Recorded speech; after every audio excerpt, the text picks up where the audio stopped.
Intro, we good. All right, we live. We live. All right. So, welcome back to the My Thoughts podcast. I'd like to thank everyone for tuning in. It's been a little minute. Life is hectic. I mean, life happens to everyone. So, I know I haven't posted an episode. I think since the end of August. But again, man, life happens to everyone. I'm just trying to maintain. Obviously, I would like to do this as much as possible, but time doesn't always give me the opportunity to do so. But for those of you who are continuous supporters, and just have been letting me know what you think about the podcast, things that you would like to see me talk about or discuss going forward, I really appreciate it. Haven't done a lot of solo episodes. Like I said, I just don't really like pushing my opinion onto people and telling people what to do. But I mean, if you are interested in, hearing my opinion on some things or a topic or something like that, shoot me an email, sipmythoughts@gmail.com, and we can get into it. But I have a really special guest today. And I'll just tell you this, D. So I've only been in DFW for like 2 years now, and typically I don't listen to the radio. But I think there are certain times to where you might be either listening to something, whether it be an audio book or a podcast. Mm-hmm. And in this particular sense, um, I heard Lil D on the radio. I thought, damn, she has a really distinctive voice. And I think a lot of what's missing in radio today and why people are not really listening to the radio like that is because, like, there might be like a lack of personality. The people aren't really interested. You can't really relate to whatever it is, as far as the topic and things like that are concerned. And I just caught myself listening to the radio one day, and I just thought that your voice was really distinctive. Uh, Oh, so for my listeners, today's guest is Miss D Porter. But as she was on while she was on the radio, Lil D on the air. So I really appreciate you giving me your time today. well, thank you. Listen, I've been Lil D on air since 2005. That ain't never gonna stop. Yeah. Cool, cool. So look, I think I just want to get into your story. I mean, so I'm from Mississippi originally. So we did have female, disc jockeys and things like that on the Disc radio. jockey. But did I say disc jockey? You did. What did Disc I jockeys. Whew, yeah. come on, What's somebody, uncle. what's Come the on. proper term? I'm tripping. Let me We're off. called radio personalities. I'm tripping. Why didn't I think of that? I mean, but it Um, was disc jockeys in like the 50s. Oh yeah, and that's definitely not that time period. I'm tripping. I'm tripping. So look, I really thought that, like I said, your voice is really distinctive. Like you made things fun. Like when I listened to the radio, so I was like, it'd be cool to learn a lot more about you, your story, and things like that. DFW is one of the top media markets in the country, so I'm not familiar as far as how many black women across the country hold like prominent airspace during the time for different radio shows and things like that. So can you just kind of go into that a little bit? Just tell me a little bit about how you even got here. So I started doing radio in Shreveport, which is my hometown, in 2005. I wanted to be a rapper when I grew up. I was gonna be the next Tupac and change the world and like go platinum and do Okay. all this stuff. And so radio for me was just because the night jockeys have freestyle contests on Fridays. So Mhm. I called in, I won like 9 weeks straight. And I mean, I'm murdering everybody. And this is back when freestyles were actual freestyles, like Yeah. actually off the top of your head. Yeah. But yeah, killing everybody. Like he retired me because couldn't nobody in the city beat me. It was lit. But anyway, I'm like in 12th grade. But so radio to me had always been the thing that was gonna get me famous. Cause you want to be a rapper, you gotta get on radio. Mhm. So I never wanted to do radio. I was just trying to be on that thing. But the night jock who had the freestyle contest kept my phone number, and he became like a big brother to me. When I got to college, he asked me to be his co-host, and I was like, I guess. And so I guess working for free, learning, not knowing what I was doing, turned into $7 an hour. In 2008, Mhm. I left and went to Ohio to do. I was a night jock. And then from Ohio, from Toledo to Cleveland, from Cleveland to Columbus, from Columbus to Dallas in 2015, 18. Damn, I've been everywhere. But yeah, I got here in 2018. So I guess that's a recap of how I got to Dallas. I was the midday jock on 97.9 Beat up until April 1st. Okay. So just the whole process. I mean, you killing it as far as the rap thing goes, and then you end up taking another avenue ultimately to getting to somewhere where you probably didn't think you wanted to be, as far as wanting to be a rapper and things like that. But your journey, just talk about the journey, everything that you went through to even get here. Traveling state to state, like you just said, you've been a bunch of different places. How has these experiences along the way shaped the person that you are today? Um, I always tell people I was born and raised in Shreveport, but I became an adult in Ohio. I left when I was 22, and I was gone for 10 years. Life is different when you have to get on a plane to hug your family, when you have to plan to go home to see anyone you're related to, because there is not one person within driving distance that you went to high school with, that knew you before you were Lil D, that um, you took a picture with as a kid. And so you become extremely self-reliant. People always tell me I'm so strong, and I'd be like, I was just living. Like, to me, you just do what you got to do. But when you look back on it, it's like, damn, I was really 22, and I used MapQuest directions Yeah, to move from Shreveport to Ohio. yeah. MapQuest. These kids probably don't even know what that is today. And I kept the paper with all the instructions. I kept it like for like 5-6 years just for nostalgia. I like checked off each little things I got to it. But I mean, the biggest challenge I faced in Ohio was being homeless. I got fired in Toledo. I was a night jock. I lasted for like a year and a couple months, and I was only making $23,000 a year. Let's start there. Mm-hmm. But anyway, um, I was getting unemployment. Everything was cool. I'm still trying to go on the radio. And I started doing these weekly video entertainment reports called The Word I Heard Entertainment Report. I used to do a nightly feature on the show. And so I just was trying to stay relevant. I sent that and an air check to every programmer in the country, and one hit me back, and he ran the station in Cleveland. Cleveland's 2 hours from Toledo. Cool.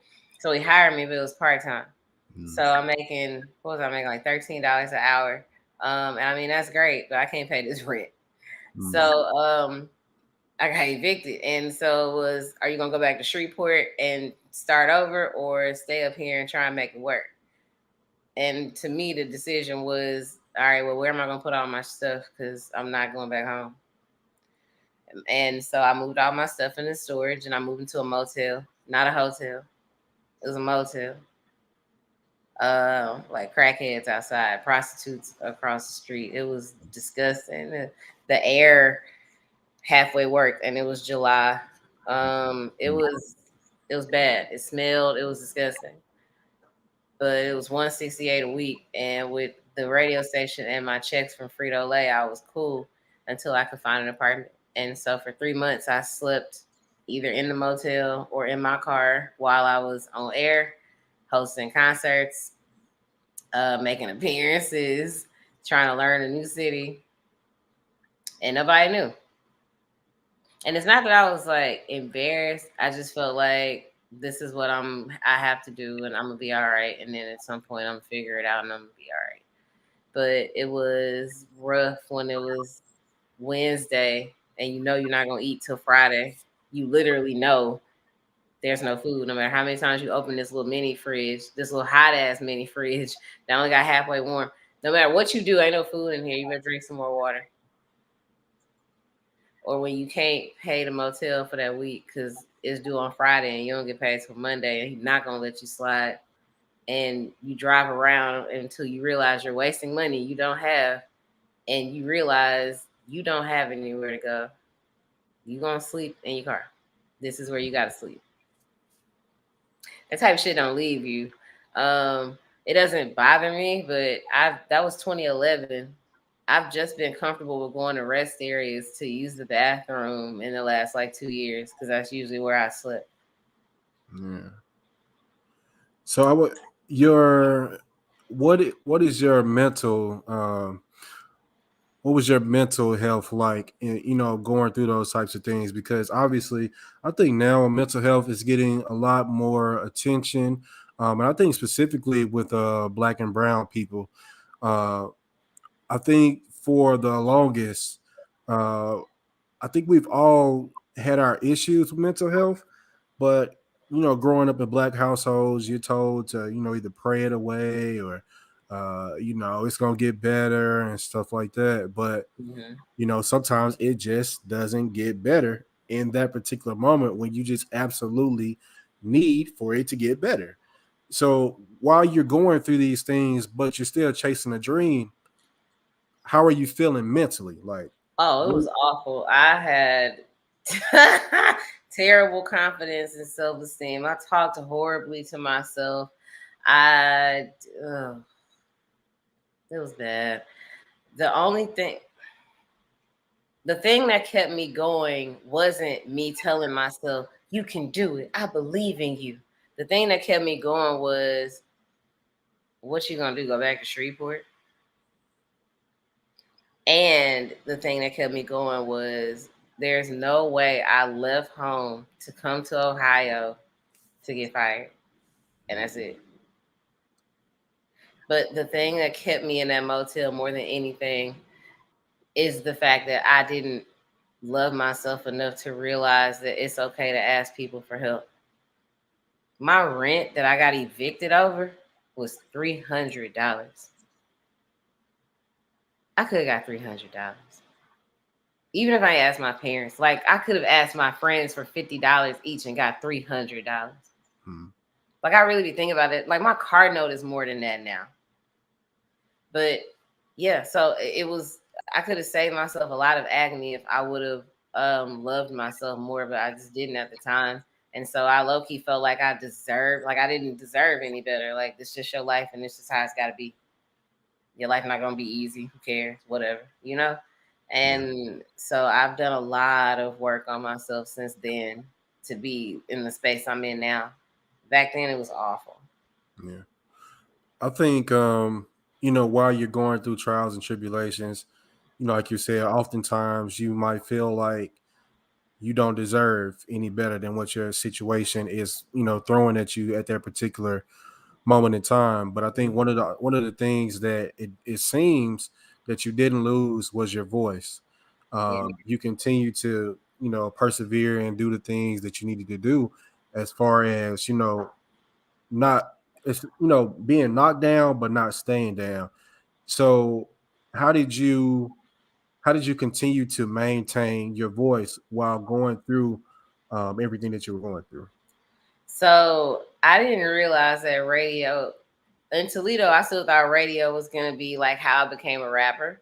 So much so that I still have a journal called How I Became a Rapper that I would like update because I was like, when I make it, I'm gonna look back on anyway. But so when I Yeah. got to Toledo, that was when I realized that radio is like a career. I'll never forget this girl's mom told me that her daughter looks up to me. She's dark skinned and she has really thick hair like me. And I made her realize it's okay to be dark skinned. You can still be cool and be pretty. And I didn't even think I was pretty. So to hear that, I was like, hold on, I'm gonna roll my out. Wait a minute. Because the only reason I wanted to be a rapper was to be the next Tupac and change the world and, heal the babies. So it was like in that moment, it kind of clicked like, I'm still doing that? Oh, hmm. And so with that, I didn't lose that's what kept me going. Like that and being on the radio. Like when you get fired from radio, it is so whack because you have to, I mean, rent still do, and when unemployment run out, rent still do. And so you'll get a job that's still in the industry somewhere, but it's nothing like being able to talk shit and get a check for it. We are very spoiled. And so when you get back on the radio, I was only on air in Cleveland one day a week, Saturday mornings from 9 to noon. Ooh, what if I listening to me? I ain't here. Like being able to wake up at like 5 in the morning to leave Toledo to drive to Cleveland for that one little shift is what kept me going. Doing what you love, there is nothing like it. It makes doing what you like feel like doing what you hate. Yeah. I was reading the Nipsey Hussle quote the other day that kind of spoke specifically to let me see if I can find it real quick as a matter of fact, because that's really important, I think. And that's kind of the reason why I started this podcast also. You know, working in media, I mean, oftentimes you aren't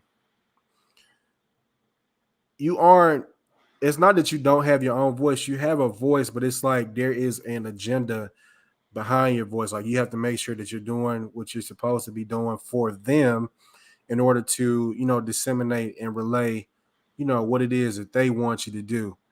And oftentimes, I know for me, working as a print journalist, um, I haven't always been able to express myself or express the people that I represent in these, you know, impoverished communities that I've worked in, because it's like your voice doesn't mean much to the people that's providing you with the paycheck. They just want you to produce the content that they feel like you should produce. Make sure that, you know, you're doing their job in a sense. So that was kind of the reason why I started this podcast. But anyway, I can't find this quote, but it was profound that you just said that. So okay, so Ohio, you're still doing what you need to do as far as um, outsourcing your work, and then they picked it up. Obviously, you're here now in Dallas. So how did you eventually make that leap? So I was in Columbus, Ohio. I was a night jock from started from 2015. I left Cleveland, came to Columbus. So 2018, it was the same company I was working for, and I realized that I wasn't gonna get far. At least I decided in my mind they don't like people who look like me. I have been hearing. So in Ohio, I probably have experienced the worst colorism I've ever experienced in my life. Um, for 10 years, all I heard was, who's that ugly black ass girl on the radio, or a nappy head girl on the radio, or just a lot of that, like a lot of that. Whole Facebook threads about how ugly I am. Like it was bad. And in the company, like management, don't nobody want Lil D look at her, like types. It was bad. So I decided that, well, obviously this company, you know, you're not getting far if you're a woman and you don't have a sew-in or you don't wear a bunch of makeup, you know, and that ain't me. So I wasn't even looking at the company. So I'm applying for jobs in other places. I said that to say I had no idea Dallas is even hiring. My bad. Ew. Come on, bro, get your ass. Anyway, so what happened was I started following Vita Loco on Instagram. Vita did radio in Shreveport when I was in high school, and half my family lives in Dallas. And so I remembered when she came to Dallas, and I was like, "Oh my gosh, she's being Shreveport. That's so cool, shit." So I started following her on Instagram, and I DM'd her, and I was like, you know, I just wanted to let you know I really used to look up to you, and like you so dope, and I've been following you since high school or whatever. And I asked her if I could send her my air check, and she was like, sure, you know, we hiring, we looking for a midday job. And I was like, oh, I didn't, because I wasn't even looking at the company. So if it wasn't for Vita, I wouldn't even have known the job existed. I applied, I emailed them, I ain't getting nothing back. I don't like not getting nothing back because I'm extra. Yeah. And so I put something in the physical mail. What did I send? Oh yeah, it was a flash drive with all my stuff on it. Because if you physically mail someone something, they have to get it. It's a gem. Yeah. So then he emailed me like, "Oh, you're so creative," and blah blah blah. I know. So then I sent him an edible arrangement to thank him for listening to my stuff. So when they flew me out for the interview, the last thing I did was give him a scrapbook. Each page was all the stuff I'd done with my organization or different radio stations. The last page was blank, and it said reserved for what we'll do together in Dallas. the best thing that happened during the interview is that when I saw Vita, she had just got off from the morning show. She left and was like, "Lil D, oh my God." Never met this woman before in my life. She ran my resume down to the man who eventually hired me. Like, I'll fight somebody over Vita. But yeah, that's how I got here. And so I was the midday jock for 3 years, and it was great. Still the best radio experience I've had. Yeah. So I guess I would. Obviously, you're no longer there. So are you able to just kind of talk about why you aren't there anymore? I got fired on April Fool's Day. Um, they decided to go in a different direction. They fired me and the afternoon jock and replaced us. So like the entire lineup is different. New management came and that's what they decided to do. So you okay? On April Fool's Day? Yeah, For I real? announced it and told everybody on April 2nd because I knew nobody would believe me, but they were serious. I knew it was coming. I had said to myself the night before, something finna happen. Something gonna happen, and I'm gonna need some money. Something gonna happen. And a few days before that, I called it. I was in the car. I had taken a week off because my uncle had just died, and he died a week after two of my friends died on the same day. And so I wasn't okay at all.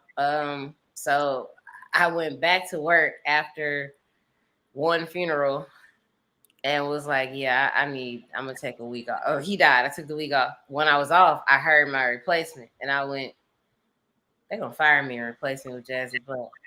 Damn, my next job gonna be dope though. And then 4 days later, I got fired. Damn. I'm very spiritually aligned, so I already knew. So when it happened, I was just like, all right, bet. Like even down to like, I usually don't smoke until I'm on the way to work. Voice told me you should smoke. So I was high when I got fired, so shit was funny. But yeah. Damn. That's crazy. I never heard nothing like that. Yeah, I got fired over the phone. That's even worse. They couldn't even bring you in. Damn. Yeah, it was during my shift. Good thing I had pre-recorded my first hour because I would have just been at work. I'd have been real mad if I'd have wasted gas. That's crazy. But yeah, so yeah, no bad blood. You know, it is what it is. It's my second firing. Charlamagne told me I'll be a superstar after my third firing. I told him I'm gonna try to make it to superstar status after 2. Right. But yeah, here we are. So, man, that's wild. I mean, I can't relate specifically to your situation and everything that occurred around it. But I think so. I moved here from Alabama because that's where I was before I moved out here, and I took a job at the Star T, and it wasn't anything the way that they described it to me as before I moved out here. So that happened to me in Toledo. I wasn't. I think I moved out here in August 2019, and I took the job there. And by January, they had let me go. Like top of the year, you know what I'm saying? And I just moved into my apartment. Oh no! I had just moved into my apartment, probably like around, probably like beginning of November, I believe. And then that occurred in January. So at that point in time, you know, I'm not knowing what's going to occur. I'm not even knowing a pandemic is on the way. You know what I'm saying? Right. Oh no, because it was 2019. Yeah. So you got let go in January 2020? Yes. Yes. Oh my God. And I was distraught because I was just like, bro, like, and I would have got more distraught by March or April. Oh my God. yeah, like, and I had never been fired before. Oh no. That's So the first time to be fired for the first time. Exactly. So it was just like, bro, what am I gonna do? Because I've learned, if I have learned anything from this experience, one of the things that I've learned is to not, first of all, ask more questions to make sure that I know that the job is actually what it is, as far as how it's being described and how it's being offered and stuff like that. Secondly, I don't do good with aggregation. Aggregation is not my thing.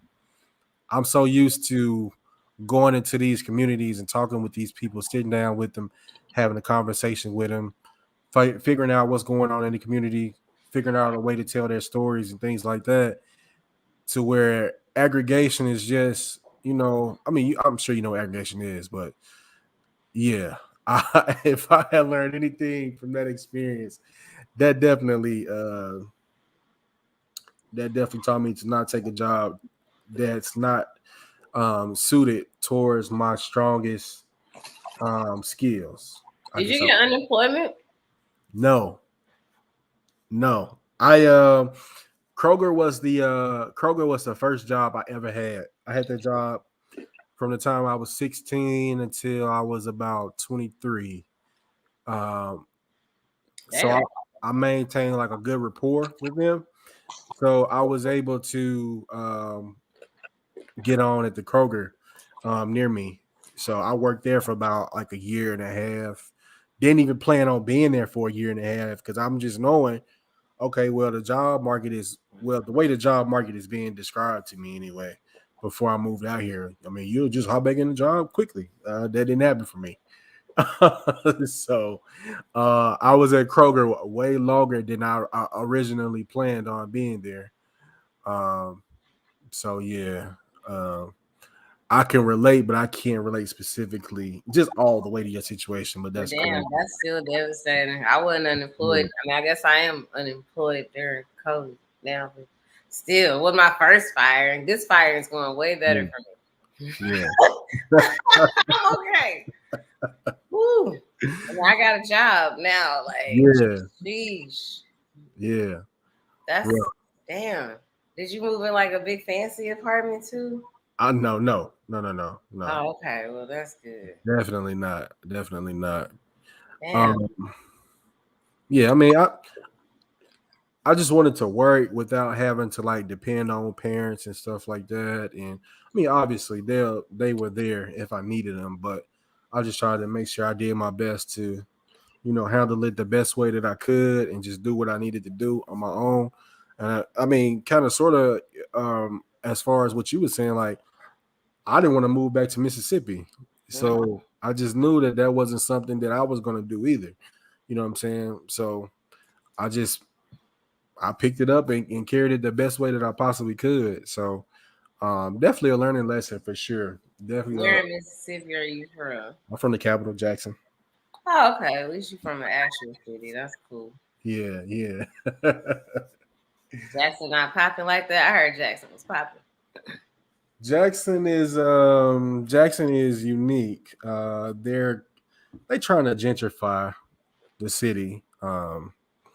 Building lofts and stuff in the downtown area, trying to then they charged exorbitant prices for people to live there and stuff. And most of those people that live, Jackson is the blackest city in the union, in the country. So you can't try to come in. I mean, well, they can because they're trying to. But gentrify the city and then, charge people these stupid prices to live in the downtown area. The downtown area is coming up, but what they trying to charge for rent, it's not feasible. Like it doesn't make sense. But it's definitely got a crime issue like most black cities, like most cities in the country, not just most black cities, but definitely trying to figure that out. I feel like they aren't taking the best ways and the best routes in order to try to figure this stuff out, but that's a conversation for another day. Okay, so they let you go on April Fool's. That's still crazy. It was the first day of second quarter. That's crazy. It makes sense though. Why you say that? I knew. What you mean?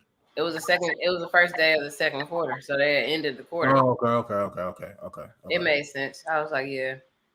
Like something in me told me before April 1st. I think it was like 11:42 p.m. But I was like, you need to go pray before midnight. Just while it's still March, you need to pray. I knew. Discernment is everything. My phone is, I think it died. It's been doing a little thing with the circle for like. Is it updating? No, it just started doing it. Jeez. It said the storage was full, and then What here we phone are. you An iPhone 11. They probably trying to, you know how they do when they get something new Mm-hmm. coming out. They trying to make you buy that new one. I might was gonna have a date tonight. Damn, this some bullshit. Thanks a lot, phone. You better plug it up. Must be. I did, and it must be my spirit trying to save me. That's cool. So look, your audience. I mean, where did your audience follow you when you left the radio station? Mm-hmm.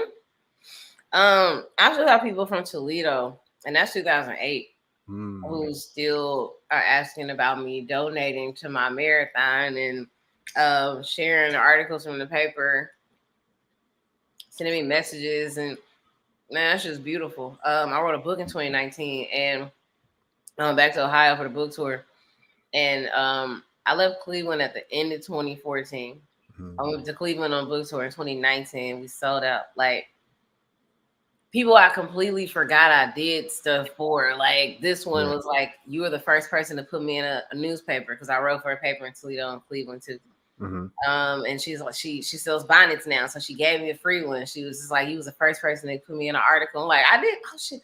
Or my mom who was like, you don't remember this, but I got evicted, and when I got my apartment, you bought me an air mattress. Like, it's man, it makes you cry because it's. I don't do it because I want to remind you. You know, but so it's beautiful that people who just genuinely been rocking with me since 2005 freestyle contest are still here. That's dope. That's dope.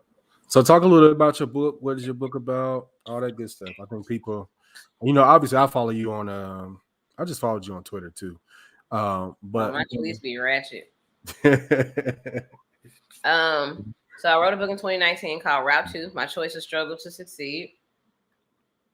Yo, these are so good. I'm sorry. Anyway, it's about the 3 months I chose to be homeless in Ohio so I wouldn't lose my radio job. I got fired in Toledo. I got hired in Cleveland. Couldn't afford that rent. And so I began the book the day I moved out of my house in Toledo. I ended the day I moved to my apartment in Cleveland on purpose.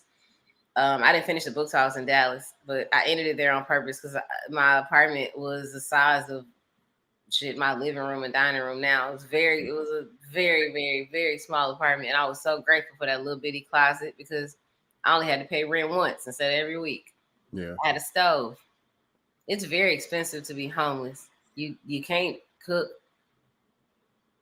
I had somewhere to put my tampons. I could afford tampons. I opened my door and had an apartment, had a hallway and neighbors who like had jobs and not prostitutes or crackheads. I was so grateful that I was safe.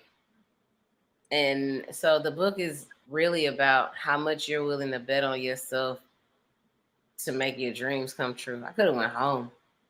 My parents told me I could have went home, and I immediately said, "No, if I come home, I'll be out of radio again." Charlamagne the guy wrote the foreword, and I appreciate him for it. It was really perfect for the beginning of the book. He really sets the tone. I think the first thing he says is radio is a thankless business, and he talks about the 4 times he's been fired, how they never thanked him for his service, and because we don't do it for that, we do it for the people, for the person whose wife died and their routine was listening to you every morning. The person having a bad day and you say something funny because they count on you for that laugh. So yeah, the book's about following your dreams. When you bet on yourself and you only see success, you can't lose. That's hard. I feel like Tell that to my phone now because I really think it's dumb. Let's hope not. But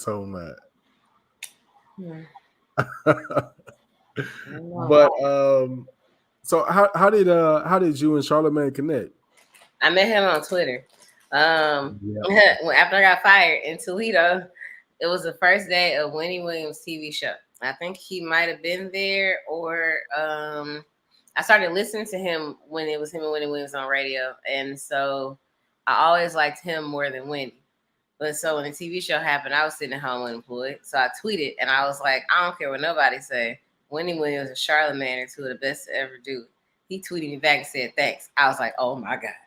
Yeah. So I think I DM'd him and I was like, I do radio. I just got fired, whatever. But like I've been listening to you, like blah blah blah. And we DM'd back and forth. He was like, you must don't have my number. He was on my resume as a reference when I interviewed for Cleveland, and the guy who hired me was like, Charlamagne for real. Yeah. If I call him, what he gonna say about you? He gonna tell you I'm dope. And he hit him in front of me. Oh, I'm so glad I wasn't lying. Right. Can you imagine if you were? Boy, because he said Lil D is dope. Yeah.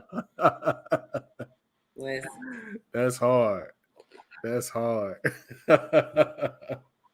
So look, your experiences have obviously shaped who you are today as a woman, and everything that you've expressed thus far.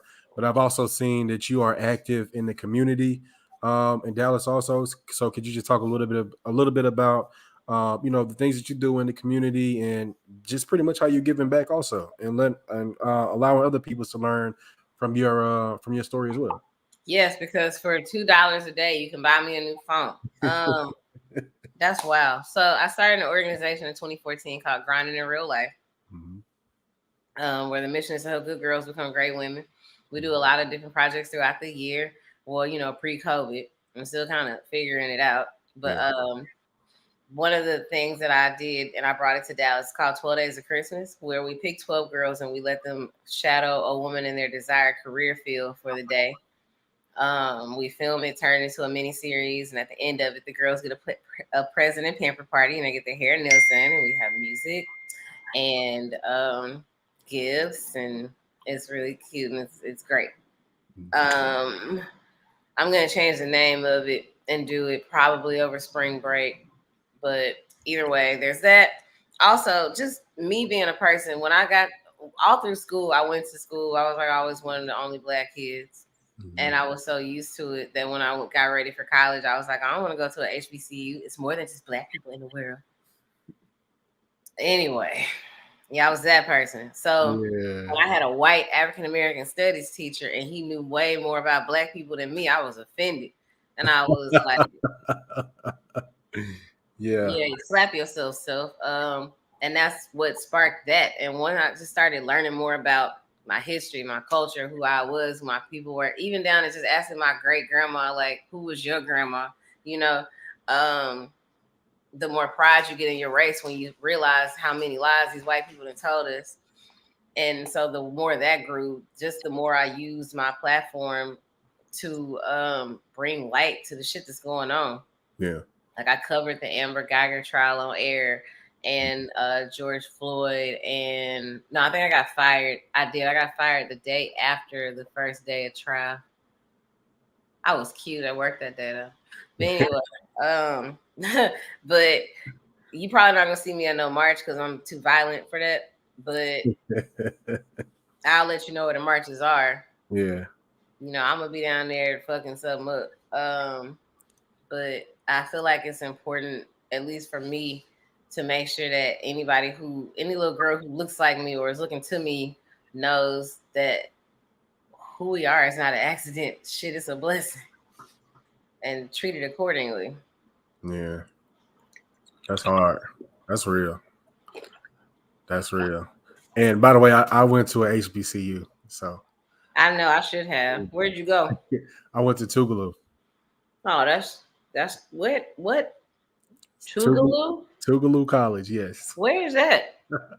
It's in Mississippi. Tougaloo. Is that a city? Yes. I don't think I've ever heard of this. We don't really. Yeah. We don't mess with y'all. Yeah. Tougaloo. What's it by? Is it by something? Not really. Tougaloo is like what went into your decision to go here?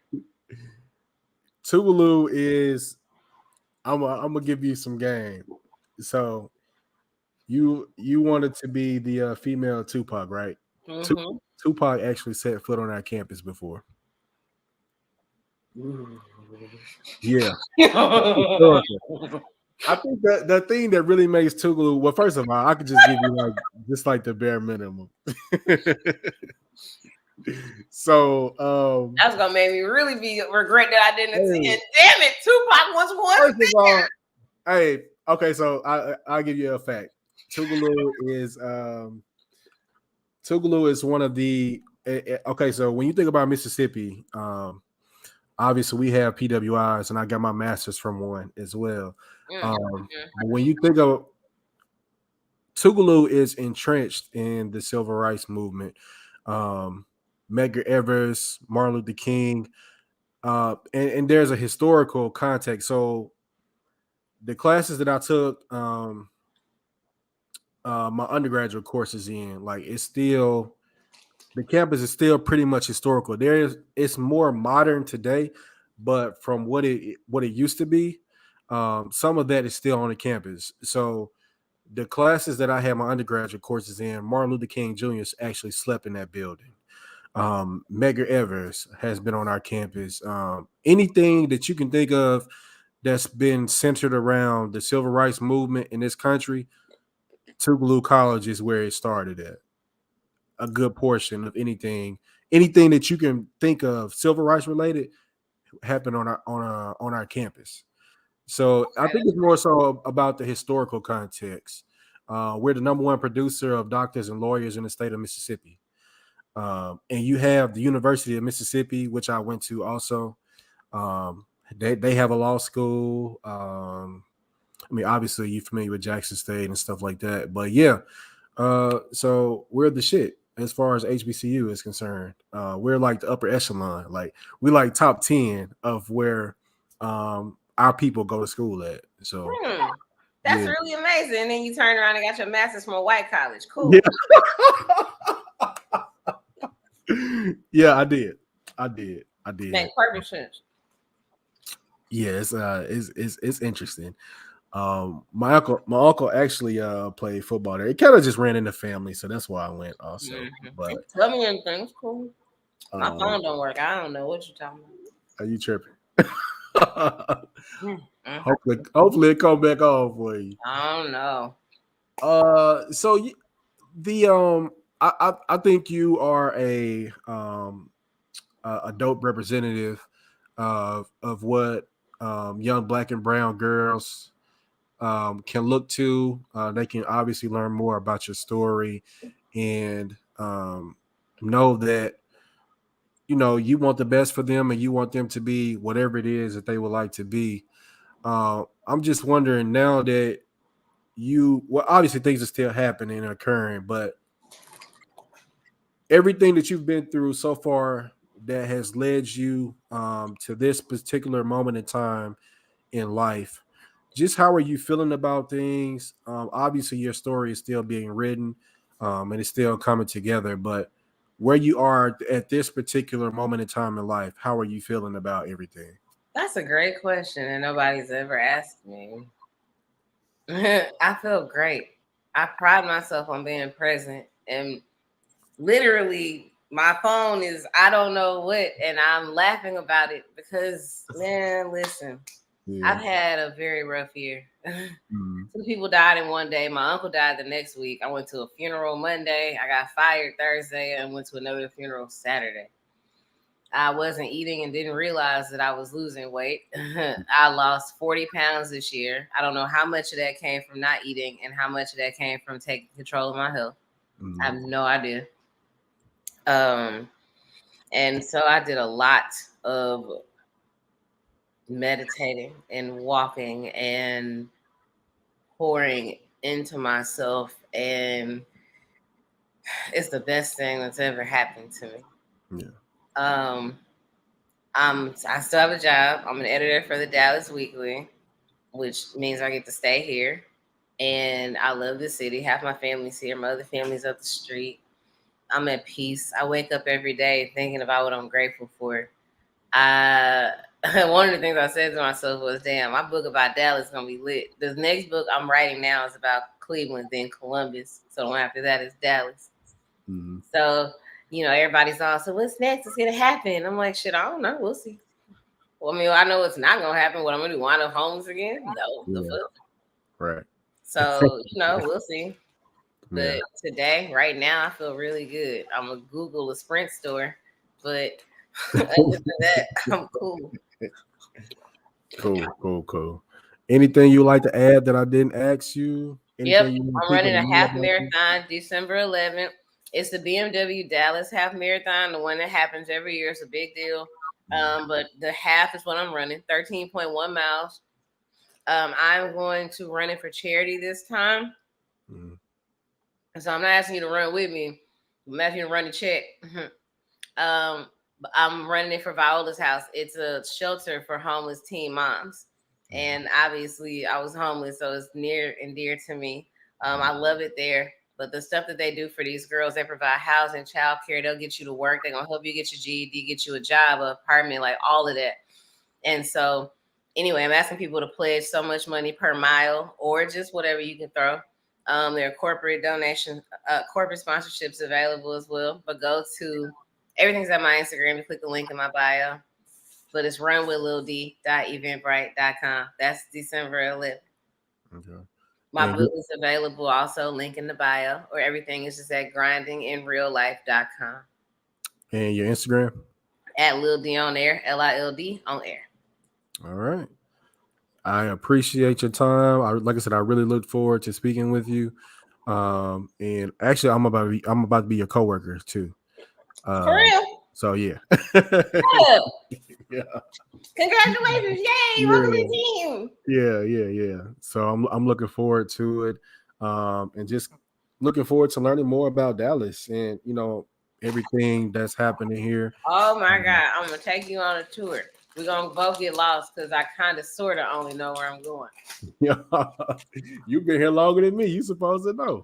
I mean, I can get you. We're gonna get home long as you got some gas. Yeah. Hey, thank you for the time. I appreciate it. I know you finna go run. I'm about to do the same. So, look, thanks everyone for tuning in. Trying to bring you some content about real life people going through real life things and things that we can all relate to, things that we can learn from. And the best way, as far as trying to help people is learning from one another and trying to, do the best that we can to just be good human beings. So I'd like to thank LilDonAir for coming on today. This has been another episode of the Sip My Thoughts podcast. I'm on social media everywhere. Sip My Thoughts. Tap in. Let me know what you think. Until next time. Peace.